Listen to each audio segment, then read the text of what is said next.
actually, some of the classes that have impacted me the most were classes related to architecture, because I'm going to Kennesaw State University in August, and I'm going to be getting a major in architecture.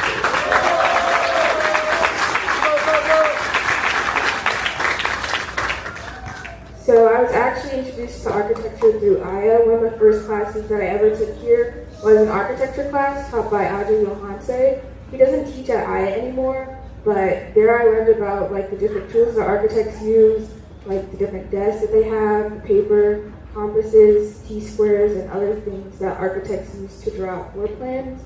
And that class was really centered around ancient Egyptian, so ancient African architecture.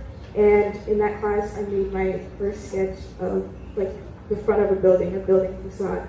And that class left a really huge impact on me. And I'm really glad that I was able to be introduced to architecture at Aya through an African lens rather than through the lens of another people, because I think it's probably impacted me in ways that I might never like fully understand, but I'm very grateful for it.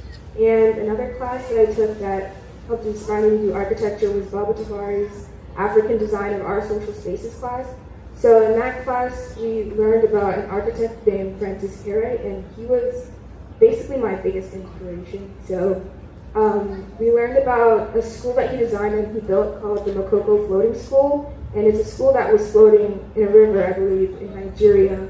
And we also looked at some of his renders for buildings, which is like a 3D model of what his design would look like.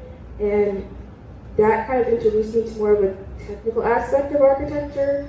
So that's when I started to consider architecture as a career. And with the foundation that I had of my like Aya education, I was able to then go do after school classes and other things outside of Aya to like help inform me more about architecture, but I always had that base that was still like African-centered and from Aya. So, since it's been wonderful 27 years, I want to thank you, parents and community, for allowing us to touch you, to touch your family, and trusting us with your most precious possession.